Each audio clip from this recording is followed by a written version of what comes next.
deze discussie natuurlijk in de afgelopen tijd heeft gespeeld. En dat die nu een groter onderwerp is, omdat die reactie eraan komt. Ik denk dat de dialooggroep heel duidelijk is, hoe belangrijk het is om elkaars verleden beter te kennen. Om je eigen verleden ook beter te kennen.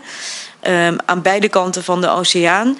En daarvoor is onderwijs natuurlijk ontzettend belangrijk. Daarvoor zijn ook instituten als archieven heel erg van belang. Veel mensen, ik was op Aruba, omdat u daar ook vandaan komt, bij het Nationaal Archief, waar dat net helemaal gedigitaliseerd is en waar mensen in staat zijn om hun eigen geschiedenis, hun persoonlijke geschiedenis ook te onderzoeken. En hoe fijn mensen dat dan ook vinden. Nou ja, fijn, maar heel prettig om dat te kunnen doen. Goed om dat te kunnen doen. Dus daar is nog ontzettend veel werk te doen.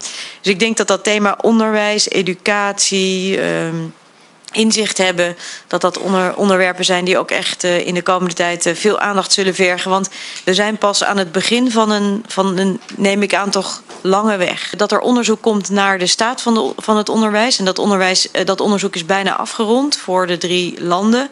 En met name ook voor Curaçao. Even los van dat we al geld hebben vrijgemaakt om te investeren in de huisvesting van de scholen op Curaçao. Maar dat onderzoek zal binnenkort naar buiten komen, worden afgerond. En dat zal ons, denk ik, meer inzicht moeten geven in wat er zou moeten gebeuren. Om daar een beetje iets over te zeggen. Kijk, op basis van wat ik heb gezien en gevoeld en gemerkt, weet ik dat er veel te doen is op dit gebied.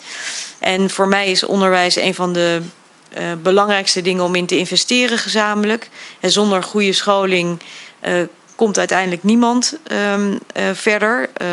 Komt het land niet verder, komen mensen persoonlijk niet verder, komt de economie niet verder.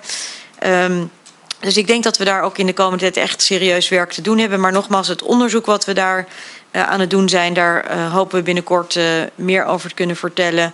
Uiteraard samen met de landen en ook te kunnen kijken naar de vraag van hoe kunnen we daar dan stappen verder zetten.